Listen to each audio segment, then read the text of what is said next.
तो last time हम लोगों ने जो बात किया था कि जो एल्कली मेटल्स और एल्कलाइन अर्थ मेटल्स हैं वो अमोनिया लिक्विड में डिज़ोल्व हो जाते हैं दोनों ही, और दोनों ही सॉल्यूशन फॉर्म कर लेते हैं। उस सॉल्यूशन की जो फॉर्म हुआ है उसकी कुछ कैरेक्टरिस्टिक्स होती हैं, उन कैरेक्टरिस्टिक्स को देख लेते हैं हम लोग। पहली कैरेक्टरिस्टिक क्या है जो हम लोगों ने लास्ट टाइम पढ़ी थी, डीप ब्लू कलर होगा और कंडक्टिंग नेचर होगा जो सॉल्यूशन फॉर्म हुआ है, पैरामैग्नेटिक नेचर का होगा। और स्टैंडिंग ऑन स्टैंडिंग जब उसे हम लोग रख देंगे थोड़ी देर के बाद वो क्या करेगा, H2 गैस को लिबरेट कर देगा और किस में फॉर्म हो जाएगा, अमाइड में। यानी कि ये जो एम मेटल है, एम मेटल अमोनिया से रिएक्ट कर जाएगा और अमाइड फॉर्म कर देगा, और यहाँ से कौन सी गैस का लिबरेशन हो जाएगा, H2 गैस का। और फिर मैंने बताया था कि अगर हम लोग उस सॉल्यूशन में और लार्ज अमाउंट में मेटल को डिसॉल्व कर दें या उस सॉल्यूशन की कंसंट्रेशन को बढ़ा दें तो जो ब्लू कलर है वो क्या हो जाएगा, becomes blue colour becomes bronze colour बन जाएगा। ये जो हमारा ब्लू कलर है वो क्या हो जाएगा, ब्रॉन्ज कलर में कन्वर्ट हो जाएगा। और इसका जो पैरामैग्नेटिक बिहेवियर है वो पैरामैग्नेटिक बिहेवियर जो है वो इसका किस में कन्वर्ट हो जाएगा, डायामैग्नेटिक बिहेवियर में। ठीक है, अब हम लोग आगे पढ़ने जा रहे हैं। और ये बात तो मैंने बता दी थी कि जो डीप ब्लू कलर है वो और कंडक्टिंग नेचर है, पैरामैग्नेटिक नेचर है, वो सब कुछ किसकी वजह से है, अमोनिएटेड इलेक्ट्रॉन की वजह से। एक्साइटेशन डी एक्साइटेशन होगा उसी की वजह से कलर आया। कंडक्टिंग नेचर इलेक्ट्रिसिटी फ्लो कराएगा उसकी वजह से। और पैरामैग्नेटिक नेचर क्यों आया, क्योंकि अनपेयर्ड इलेक्ट्रॉन एक बचा है। तो इन तीनों बातों का एक ही रीजन है कि हमारा जो भी कलर आ रहा है, कंडक्टिंग नेचर आ रहा है, पैरामैग्नेटिक बिहेवियर आ रहा है, वो सब कुछ किसकी वजह से आ रहा है, this is all because of ammoniated electron. सभी के बात समझ में आ गया। अगला प्रॉपर्टी हम लोग इसके बाद स्टार्ट करने जा रहे हैं जिसका नेम क्या है, रिएक्शन विद ऑक्सीजन। हम लोग जानते हैं कि मेटल विग्रसली रिएक्ट करते हैं ऑक्सीजन के साथ और क्या फॉर्म कर लेते हैं, ऑक्साइड्स। ये हम लोगों ने 9th-10th स्टैंडर्ड में पढ़ रखा है कि मेटल्स रिएक्ट करते हैं विग्रसली विद ऑक्सीजन और क्या फॉर्म कर लेते हैं, ऑक्साइड्स। तो हम लोग देखने जा रहे हैं कि कैसे कैसे मेटल्स जो हैं वो रिएक्ट करते हैं। सपोज सबसे पहले हम लोग बात कर लेते हैं एल्कली मेटल्स की। तो एल्कली मेटल्स जितने भी हैं, मैं एम से डिनोट कर रहा हूँ, और वो ऑक्सीजन से रिएक्ट करके 3 टाइप के ऑक्साइड्स बनाते हैं। एक तो मोनो ऑक्साइड्स, सेकेंड है हमारा पर ऑक्साइड,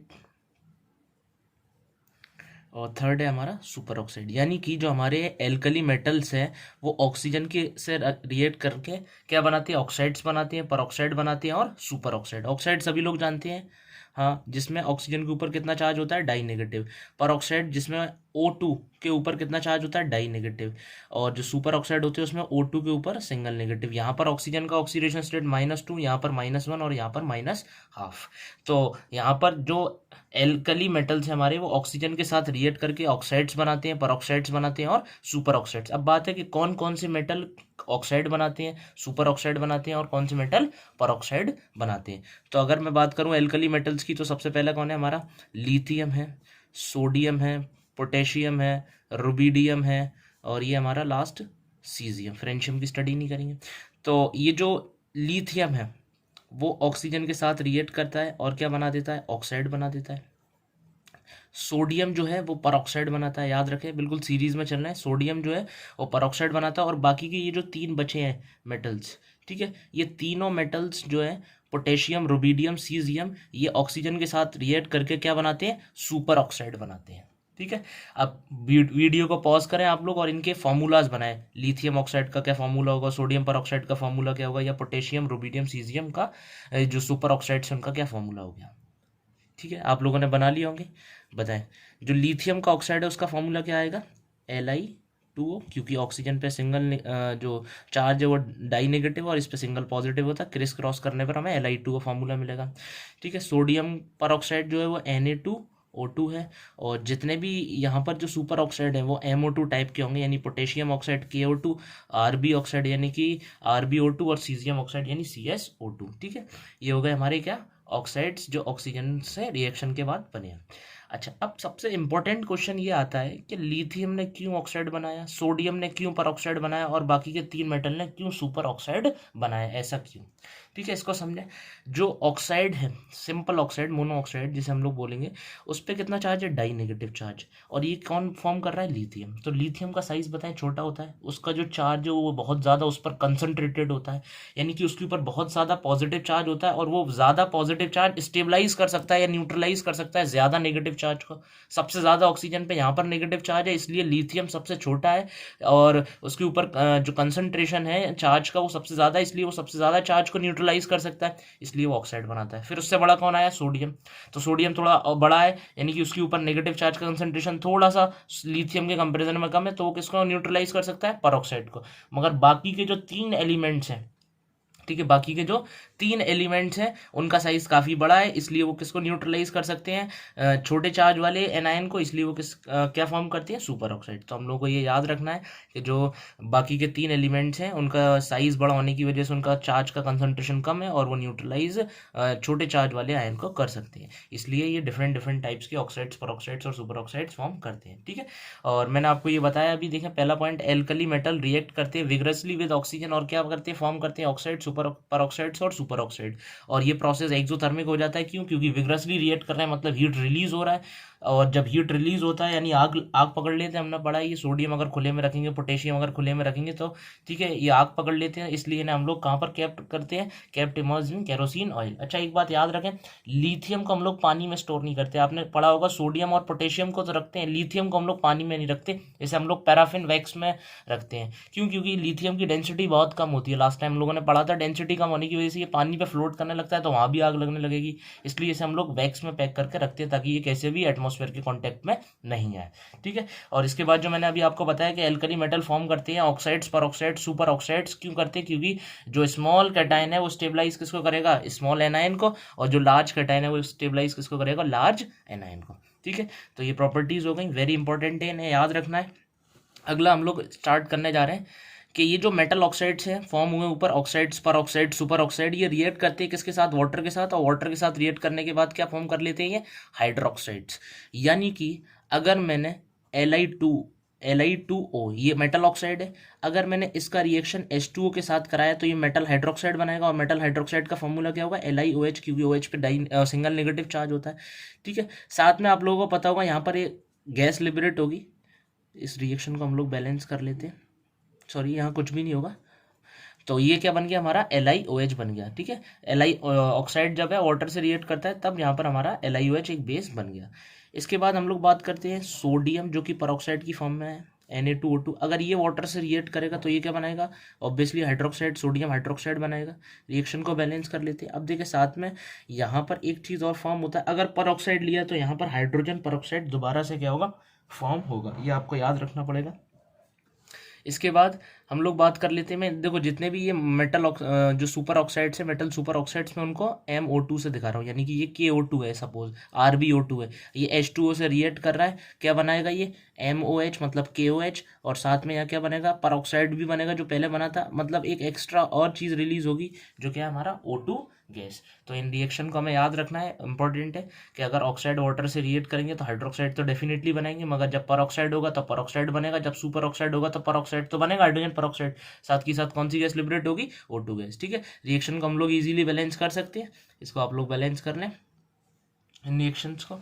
इसके बाद हम लोग ये जो ऑक्साइड्स फॉर्म हो गए, lithium oxide, sodium hydroxide, lithium hydroxide, sodium hydroxide, potassium hydroxide, rubidium hydroxide, सीडियम हाइड्रोक्साइड, ये जो फॉर्म हुए हैं इनके बेसिक नेचर का अगर मैं पूछूं, इनमें बेसिक नेचर का ऑर्डर बताएं। जैसे सपोज मैंने पूछा lithium hydroxide, sodium hydroxide, potassium hydroxide, rubidium hydroxide और सीजियम हाइड्रोक्साइड, इसमें आपको बेसिक कैरेक्टर का ऑर्डर मुझे बताना है, यानी इनमें कौन बेसिक होगा। तो हम लोग यहाँ पर 2 रीज़न से आंसर देंगे। पहला रीज़न क्या है कि हम लोग डाउन द ग्रुप जा रहे हैं, मेटालिक कैरेक्टर बढ़ रहा है, और मेटालिक कैरेक्टर क्या बेसिक कैरेक्टर ही तो डाउन द ग्रुप जाने पर मेटालिक कैरेक्टर बढ़ेगा, तो सीजियम सबसे ज़्यादा क्या हो जाएगा, बेसिक हो जाएगा। ठीक है, सीजियम का जो हाइड्रोक्साइड है वो सबसे ज़्यादा बेसिक हो जाएगा। पहला रीज़न ये हो गया। दूसरा रीज़न क्या है कि जब डाउन द ग्रुप जा रहे हैं तो साइज़ में डिफरेंस आ रहा है, सीजियम और हाइड्रोक्साइड के साइज़ में सबसे ज़्यादा डिफरेंस होगा यहाँ पर, और जब सबसे ज़्यादा डिफरेंस होगा तो बॉन्डिंग वीक होगी, और बॉन्डिंग वीक होगी तो OH नेगेटिव का डोनेशन उतना ही अच्छा होगा, और जितना अच्छा OH नेगेटिव का डोनेशन होगा उतना ही ज़्यादा बेसिक कैरेक्टर होगा। तो बेसिक कैरेक्टर का ऑर्डर ये हो गया। ठीक है, इसके बाद हम लोग बात करते हैं थर्मल स्टेबिलिटी का ऑर्डर। थर्मल मतलब हीट देने पे कौन स्टेबल रहेगा, अगेन यही सेम ऑर्डर रहेगा। रीज़न क्या है कि डाउन द ग्रुप जा रहे हैं, साइज बढ़ रहा है, और साइज बढ़ने से क्या है, बॉन्डिंग इनके बीच में वीक हो रही है, और वीक बॉन्डिंग हो रहा है तो फिर इजीली बॉन्ड टूट जाएगा, हमें कम अमाउंट में हीट सप्लाई करना पड़ेगा और इजीली बॉन्ड ब्रेक हो जाएगा। तो थर्मल स्टेबिलिटी का ऑर्डर ये हो गया। तो ये हमने पूरा रिएक्शन ऑफ ऑक्सीजन पढ़ लिया है। किसके साथ, एल्कली मेटल्स का ऑक्सीजन के साथ, वो ऑक्साइड्स परऑक्साइड सुपर ऑक्साइड्स बनाते हैं। क्यों बनाते हैं, क्योंकि लिथियम का साइज छोटा होता है तो वो ज़्यादा चार्ज को न्यूट्रलाइज कर सकता है, बाकी के बड़े हैं तो बड़े वाले जो है साइज के हैं वो कम चार्ज को न्यूट्रलाइज कर सकते हैं, इसलिए वो परऑक्साइड्स और सुपर ऑक्साइड्स फॉर्म करते हैं। ठीक है, इसके बाद हम लोगों ने ये पता लगा लिया कि एल्कली मेटल जो है वो विग्रसली रिएक्ट करते हैं ऑक्सीजन के साथ, और जो प्रोसेस होता है वो हाईली एक्सोथर्मिक होता है, इसलिए हम लोग इन्हें कहाँ केप्ट करके रखते हैं, केरोसिन ऑयल में। इसके बाद हमने इनके जो ऑक्साइड्स परऑक्साइड सुपर ऑक्साइड से वाटर के साथ रिएक्शन करके क्या बना रहे थे, ये हाइड्रोक्साइड्स बना रहे थे, और उन हाइड्रोक्साइड्स के बेसिक नेचर और थर्मल स्टेबिलिटी की हमने बात कर ली है। इसके बाद हम लोग बात करते हैं, हम लोग कंपैरेटिव स्टडी कर रहे हैं तो एल्कली मेटल्स को भी साथ में लेकर के चलना है। तो एल्कली मेटल्स जो है, सपोज एम से डिनोट कर रहा हूँ मैं, ये अगर ऑक्सीजन से रिएक्ट करेंगे तो ऑक्सीजन से रिएक्ट करके एक ही टाइप का मेटल ऑक्साइड बनाएंगे, किस टाइप का, एमओ टाइप का। सपोज अगर बेरिलियम है, बेरिलियम ऑक्सीजन से रिएक्ट करा तो बेरिलियम ऑक्साइड यानी कि क्या फॉर्म करेगा, बीईओ, बीईओ फॉर्म करेगा। इसी तरीके से अगर यहाँ पर कैल्शियम होगा तो कैल्शियम ऑक्सीजन से रिएक्ट करेगा तो क्या बनाएगा, सीएओ। तो ये जो है एमओ टाइप एक जनरल फॉर्मूला हो गया। ठीक है, बीईओ जो बीईओ है वो कैसे नेचर का होता है, याद रखें, ये एम्फोटेरिक नेचर का होता है। कैसा नेचर का होता है, एम्फोटेरिक नेचर। बीईओ जो है वो एम्फोटेरिक नेचर का होता है। एम्फोटेरिक मतलब जिसके पास डुअल नेचर है, एसिडिक नेचर भी है और बेसिक नेचर भी है। जो वैसे तो हम लोगों ने जनरली पढ़ा है कि जो भी मेटल ऑक्साइड्स होते हैं वो सारे ही क्या है, बेसिक नेचर के। इसके अलावा जो रेस्ट ऑल बचे हैं, जैसे calcium oxide, barium oxide, strontium oxide, वो सारे जो भी बचे वो सारे बेसिक नेचर के ही होंगे, क्योंकि सारे मेटल्स जनरली कैसे होते हैं, जनरली बेसिक नेचर के होते हैं। तो जो रेस्ट बचे वो सारे कैसे होंगे, बेसिक नेचर के। और जो हमारा बीईओ है वो कैसा नेचर का है, एम्फोटेरिक नेचर का। इसके बाद अगर कोई पूछ ले कि बेरिलियम ऑक्साइड जो है बीईओ, उसका एम्फोटेरिक नेचर एक्सप्लेन करे, तो एक्सप्लेन कर सकते हैं कैसे। अगर ये बेसिक नेचर का है तो डेफिनेटली ये एसिड से रिएक्ट कर जाएगा। अगर बेरिलियम ऑक्साइड एसिडिक नेचर का है तो ये किससे रिएक्ट कर जाएगा, बेस से। यानी कि अगर हम लोगों ने ये रिएक्शन करके बता दी है एक्सपेरिमेंटली कि अगर बेरिलियम ऑक्साइड बेसिक नेचर का तो डेफिनेटली वो एसिड से रिएक्ट कर जाएगा, और अगर बेरिलियम ऑक्साइड कैसा है, एसिडिक नेचर का है, तो डेफिनेटली इस बेस से रिएक्ट कर जाएगा। तो हम लोगों को एसिड बेस रिएक्शन डील करना है बेसिकली। तो एसिड जब बेस से रिएक्ट करता है तो सॉल्ट बनता है, और क्या बनता है, वाटर बनता है। सॉल्ट बनता है और वाटर बनता है।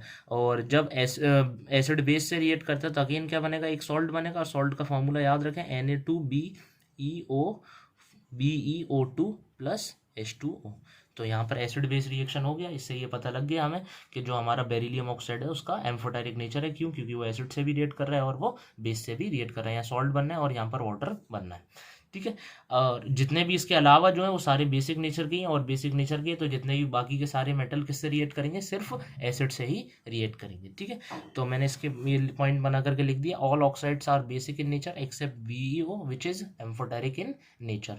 ठीक है, इसके बाद हम लोग बात करते हैं जो ऑक्साइड्स होते हैं, ये जो ऑक्साइड्स हैं ये वाटर से अगेन रिएक्ट करेंगे और क्या बनाएंगे, हाइड्रोक्साइड। जैसे हमने पहले देखा था कि जो एमओ टाइप के जो ऑक्साइड्स हैं वो वाटर से रिएक्ट करेंगे और क्या फॉर्म करेंगे, हाइड्रोक्साइड्स, यानी कि MOH का होल ट्वाइस। क्यों होल ट्वाइस, क्योंकि यहाँ पर ये डाइवेलेंट है मेटल्स, हम लोग जानते हैं एल्कलाइन अर्थ मेटल्स, और ये जो है फॉर्मूला किस टाइप का मेटल हाइड्रोक्साइड्स बनाएंगे, MOH का होल ट्वाइस। जैसे मान लो अगर हमने कैल्शियम लिया तो कैल्शियम यहाँ पर अगर कैल्शियम ऑक्साइड वाटर से रिएक्ट करेगा तो CaOH का होल ट्वाइस फॉर्म करेगा। जनरल फार्मूला हो गया ये मेटल हाइड्रोक्साइड्स का। ठीक है, इसके बाद हम लोग इनके बेसिक नेचर की बात कर लेते हैं। बेसिक नेचर के ऑर्डर में हमें लगाना है, तो सेम वही कि अगर डाउन द ग्रुप जा रहे हैं तो मेटेलिक कैरेक्टर बढ़ रहा है, हेंस बेसिक कैरेक्टर भी क्या करेगा, हमारा बढ़ेगा। अगर हम लोग बात करें BeOH के whole twice, beryllium hydroxide, magnesium hydroxide, calcium hydroxide, down the group अगर हम लोग जा रहे हैं तो क्या कर रहा है, बेसिक कैरेक्टर बढ़ रहा है, बेसिक कैरेक्टर बढ़ रहा है, मेटालिक कैरेक्टर बढ़ रहा है, तो ऑब्वियसली बेसिक नेचर भी यहाँ बढ़ेगा। और दूसरा हम लोग रीज़न ये भी दे सकते हैं कि साइज़ का डिफरेंस बढ़ रहा है, और साइज़ का डिफरेंस बढ़ रहा है तो OH नेगेटिव का डोनेशन आसान हो जाएगा। थर्मल स्टेबिलिटी ये भी हम लोग पहले ही पढ़ चुके हैं, यही सेम ट्रेंड रहेगा। डाउन द ग्रुप अगर मूव करेंगे तो जो बेसिक कैरेक्टर है OH नेगेटिव देने का टेंडेंसी वो जो है वो क्या करेगा, इंक्रीज करेगा। ठीक है, इसके बाद हम लोग बात करते हैं सॉल्युबिलिटी का। सॉल्युबिलिटी का एक्सप्लेनेशन मैं आगे दूंगा, अभी के लिए बस इतना याद रखें कि डाउन द ग्रुप जाने पर ये भी क्या करेगी, सॉल्युबिलिटी भी हमारा बढ़ेगी। सॉल्युबिलिटी के बारे में हम लोग आगे एक्सप्लेन करेंगे इसको। और वैसे हम लोग केमिकल बॉन्डिंग में पढ़ चुके हैं बहुत सारी चीज़ें।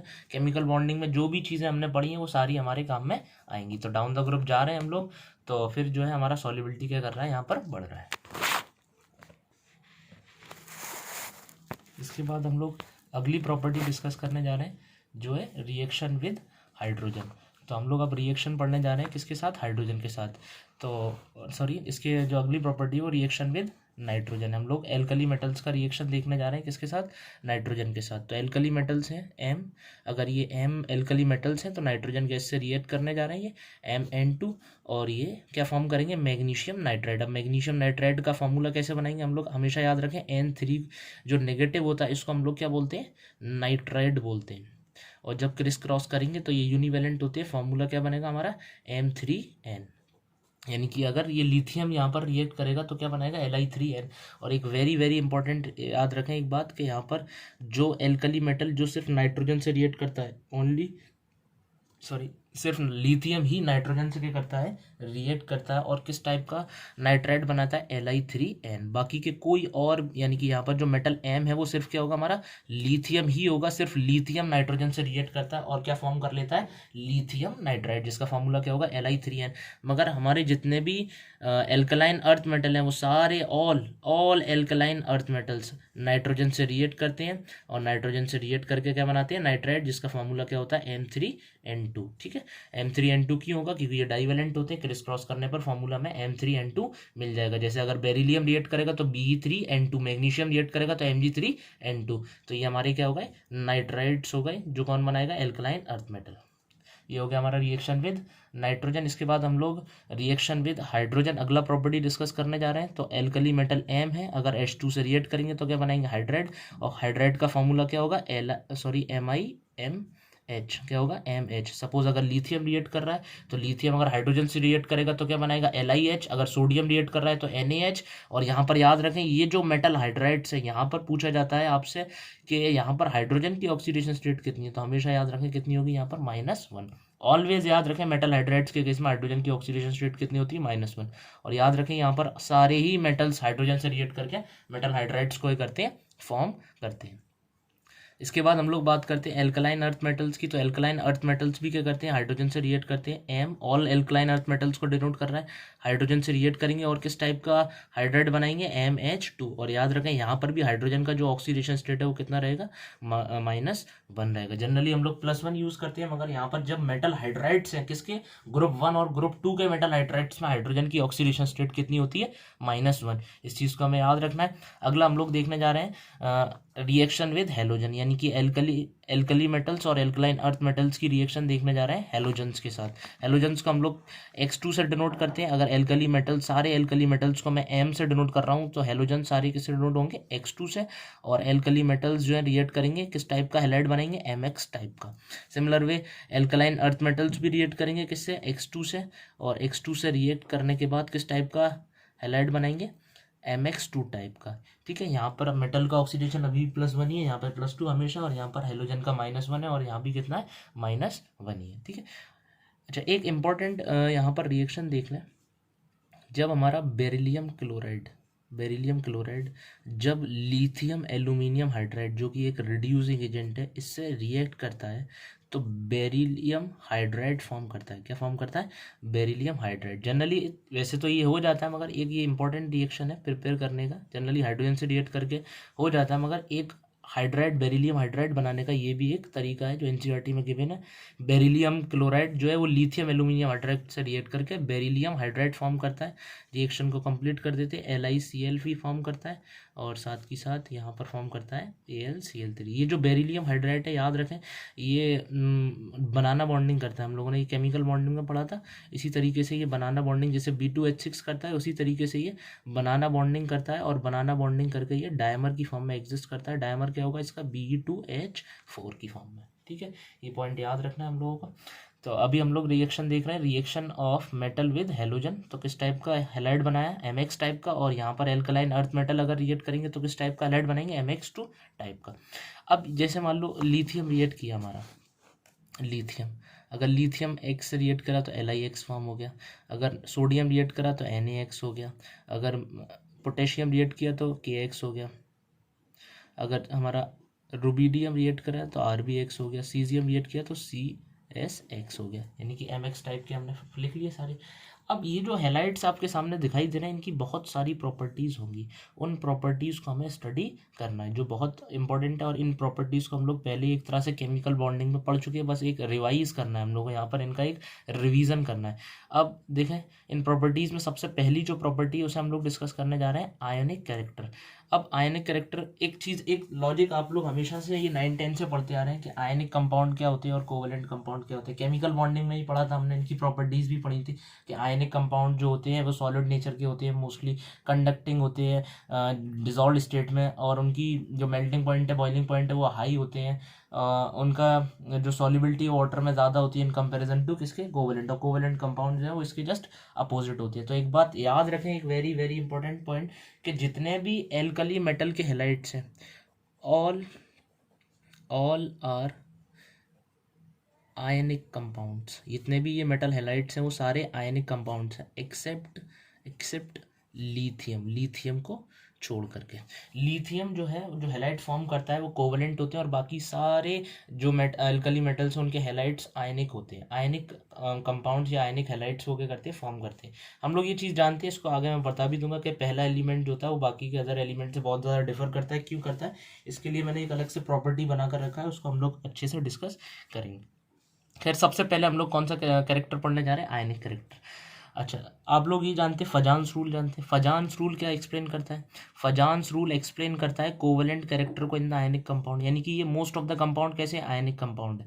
अब इन आयनिक कंपाउंड में भी अगर हमें कोवेलेंट कैरेक्टर को देखना है तो कौन सा रूल हमें लगाना है, Fajans rule. Fajans rule is for covalent character in ionic compound. इसको हम लोग पहले ही पढ़ चुके हैं, आयनिक कंपाउंड में कोवेलेंट कैरेक्टर को बताता है। जितना ज़्यादा पोलराइजेशन होगा उतना ही ज़्यादा कोवेलेंट कैरेक्टर होगा। और जो कोवेलेंट कैरेक्टर या पोलराइजेशन है उसका रिलेशन हम लोग पहले ही जानते हैं। जो पोलराइजेशन है वो किसके डायरेक्टली प्रोपोर्शनल होता है, polarisation is directly proportional to size of anion and inversely proportional to size of cation. Anion का साइज जितना ज़्यादा होगा उतना ज़्यादा पोलराइजेशन होगा, और जितना कम कैटायन का साइज होगा उतना ज़्यादा पोलराइजेशन होगा, और डायरेक्टली प्रोपोर्शनल टू चार्ज। अब चार्ज वो कैटायन पर भी हो सकता है और एनायन पर भी हो सकता है। ये क्राइटेरिया होता है पोलराइजेशन या कोवेलेंट कैरेक्टर चेक करने का। जहाँ पर जितना ज़्यादा एनायन का साइज होगा और जितना छोटा कैटायन का साइज होगा उतना ज़्यादा पोलराइजेशन होगा, उतना ही ज़्यादा कोवेलेंट कैरेक्टर आएगा। जहाँ पर जितना ज़्यादा चार्ज होगा बोथ कैटायन और एनायन दोनों पर, उतना ज़्यादा पोलराइजेशन होगा और उतना ही ज़्यादा क्या आएगा, इसमें कोवेलेंट कैरेक्टर आएगा। ठीक है, इनकी आप स्टडी करने जा रहे हैं हम लोग। हम आयनिक कैरेक्टर और कोवेलेंट कैरेक्टर को डिफाइन करेंगे ऐसे कंपाउंड्स में जिसमें मेटल क्या है, सेम है, यानी हैलाइड्स जो है वो बदल रहे हैं। सपोज मेटल को मैं MC डिनोट कर रहा हूँ, हैलाइड है हमारे, फ्लोराइड है, क्लोराइड है, ब्रोमाइड है और आयोडाइड है। अब मैंने इसमें आपसे पूछा कि इसमें बताएं सबसे ज़्यादा कोवेलेंट कैरेक्टर किसका होगा। ठीक है, कोवेलेंट कैरेक्टर हम लोग फजान रूल से निकालेंगे, फिर उसका जस्ट अपोजिट कर देंगे, तो कौन सा कैरेक्टर हो जाएगा, वो आयनिक कैरेक्टर। अब देखिए, जो चीज़ सेम होती है उसकी स्टडी नहीं करती। जैसे मेटल सेम है तो उसको चेक नहीं करना, हमें किसको चेक करना है, डिफरेंट को। तो फ्लोरीन, क्लोरीन, ब्रोमीन और आयोडीन यहाँ पर अलग है, तो उसी के लिए हमें क्या देखना है, उसका साइज देखना है और चार्ज देखना है। ठीक है, चार्ज तो सब पे ही सेम होगा, F पर भी सिंगल नेगेटिव, क्लोराइड पर भी, ब्रोमाइड पर भी और आयोडाइड पर। अब हमें साइज देखना है यहाँ पर किसका, एनायन का, क्योंकि ये एनायन है। तो एनायन का जितना बड़ा साइज होगा उतना ही ज्यादा क्या होगा, पोलराइजेशन, उतना ही ज्यादा क्या होगा, पोलराइजेशन। तो सबसे ज्यादा पोलराइजेशन किसका होगा, Mi का। क्यों, क्योंकि आयोडाइड का साइज सबसे बड़ा है। तो जितना ज्यादा पोलराइजेशन होगा उतना ही ज्यादा कोवेलेंट कैरेक्टर आएगा। हमें कोवेलेंट कैरेक्टर कम से कम चाहिए, क्यों, क्योंकि हम लोग किसकी स्टडी कर रहे हैं, आयनिक कैरेक्टर की। हम लोग आयनिक कैरेक्टर का ऑर्डर लगाएं तो सबसे ज्यादा आयनिक कौन हो गया, MF, MCl, MBr और Mi। तो ये ऑर्डर हो गया फॉर द सेम मेटल, किसके लिए, आयनिक कैरेक्टर के लिए। हमने पहले क्या किया, तरीका क्या, हमने पहले कोवेलेंट कैरेक्टर निकाला और कोवेलेंट कैरेक्टर से जस्ट क्या लिख दिया, उसका आयनिक कैरेक्टर अपोजिट करके। ठीक है, अब हम लोग चेक करने जा रहे हैं फॉर सेम हैलाइड। अब हैलाइड क्या है, सेम, अब मेटल बदल रहा है। जैसे हमने पहले लिखा था LiX, हैलाइड कोई भी फ्लोराइड, क्लोराइड, ब्रोमाइड हो सकता है, और जो मेटल है वो बदल रहा है, पोटेशियम RbX, रुबीडियम हैलाइड और सीजियम हैलाइड। अब फॉर द सेम हैलाइड के लिए अगर हम लोग चेक कर रहे हैं आयनिक कैरेक्टर को, तो कैसे निकालेंगे हम लोग आयनिक कैरेक्टर। अब हैलाइड तो सेम है, हैलाइड चेक नहीं करना, हमें कैसे चेक करना है, क्या चेक करना है, कैटायन। तो कैटायन का साइज जितना क्या होगा, छोटा होगा, उतना ही ज़्यादा क्या होगा पोलराइजेशन। तो पोलराइजेशन यानी कोवेलेंट कैरेक्टर, कोवेलेंट कैरेक्टर बताएं सबसे छोटा साइज़ किसका है, लिथियम का। तो लिथियम का सबसे छोटा साइज़ है इसका पोलराइजेशन, यानी इसमें कोवेलेंट कैरेक्टर सबसे ज़्यादा होगा, तो इसका आयनिक कैरेक्टर सबसे कम होगा। आयनिक कैरेक्टर इस तरीके से वेरी करेगा, यानी कि जो सीजियम क्लोराइड होगा, सीजियम फ्लोराइड, सीजियम क्लोराइड जो भी फॉर्म होगा, ठीक है, वो सबसे ज़्यादा मोस्ट आयनिक कैरेक्टर वाला फॉर्म होगा। और इसकी हमने पढ़ भी लिया है कि जो सीजियम फ्लोराइड है वो मोस्ट आयनिक कंपाउंड माना जाता है, और इसका हेनी स्मिथ इक्वेशन से हमने परसेंटेज आयनिक कैरेक्टर भी निकाला था, अप्रॉक्सीमेटली 90 के समथिंग आया था। ठीक है, तो ये क्या हो गया, आयनिक कैरेक्टर हमने पढ़ लिया किसमें जो हमारे हेलाइड्स हैं जिन्हें हम लोग आयनिक बोल रहे थे, मगर लिथियम जो है वो ऐसा माना जाता है कि प्योरली उसका जो हेलाइड होता है वो क्या होता है, कोवेलेंट होता है।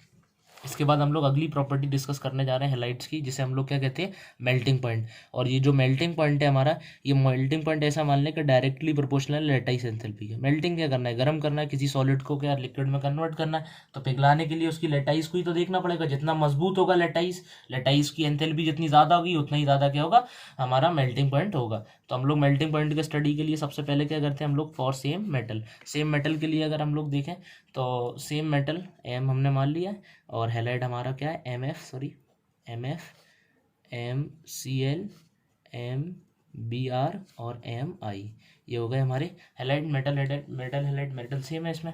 अच्छा, अब लेटाइस एंथैल्पी चेक करना है। अब लेटाइस एंथैल्पी हम लोग जानते हैं डायरेक्टली प्रोपोर्शनल होती है किसके, चार्ज के, और इन्वर्सली प्रोपोर्शनल होती है किसके, साइज के। जितना ज़्यादा चार्ज होगा उतना ही क्या ज़्यादा होगा लेटाइस एंथैल्पी, और जितना छोटा साइज होगा उतना ज़्यादा लेटाइस एंथैल्पी। साइज के बारे में याद रखें, कैटायन और एनायन इन दोनों की रेडियस का यहाँ पर हम लोग क्या देखते हैं, समेशन देखते हैं, और समेशन का भी यहाँ पर सिर्फ हम लोग मैग्नीट्यूड देखते हैं, ठीक है, मॉड लगा देते हैं।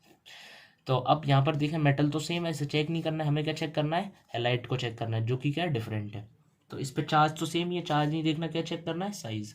तो जब मेटल मतलब इसका साइज तो कांस्टेंट है, अब हमें किसका साइज देखना, एनायन, यानी कि जितना बड़ा एनायन होगा उतना ही क्या हो जाएगा, इसका साइज बड़ा हो जाएगा, और जितना बड़ा साइज तो उतनी कम क्या हो जाएगी, लेटाइस एंथैल्पी। सबसे बड़ा साइज किसका, मेटल आयोडाइड का, तो इसका साइज बढ़ जाएगा, तो लेटाइस एंथैल्पी सबसे कम हो जाएगी। तो सबसे ज़्यादा किसकी होगी लेटाइस एंथैल्पी, MF, तो उसका मेल्टिंग पॉइंट भी क्या होगा, सबसे ज़्यादा होगा। ठीक है, अब हम लोग देखने जा रहे हैं किसके लिए, फॉर सेम हैलाइड के लिए। अब हैलाइड के लिए सेम करना है तो हम लोग क्या कर लें, मेटल डिफरेंट कर लेते हैं, LiX, NaX, KX, RbX और हमारा है CSX। तो सेम हैलाइड के लिए अगेन यही कॉन्सेप्ट लगाना है हमें, जब जो चीज़ सेम हो गई उसको चेक नहीं करना है, जो चीज़ डिफरेंट है यानी लिथियम, सोडियम, पोटेशियम, यानी कि हमें क्या चेक करना है, कैटाइन। तो एनाइन का साइज तो कांस्टेंट है, अब कैटाइन का साइज जैसे जैसे बढ़ेगा तो ओवरऑल साइज बढ़ जाएगा, तो हमारा लेटाइस एंथैल्पी की वजह कम हो जाएगा। तो यहाँ पर जो लेटाइस एंथैल्पी का ट्रेंड मिलेगा वो कैसा मिलेगा, यानी कि यहाँ पर सबसे ज़्यादा होगा कैटाइन का साइज, और जहाँ पर सबसे ज़्यादा वहाँ पर लेटाइस एंथैल्पी सबसे कम हो जाएगा। तो यहाँ पर भी ट्रेंड इस तरीके का हमें मिलेगा। तो ये क्या हो गया, हमारा मेल्टिंग पॉइंट हो गया। इसके बाद हम लोग बात करते हैं सॉल्यूबिलिटी की।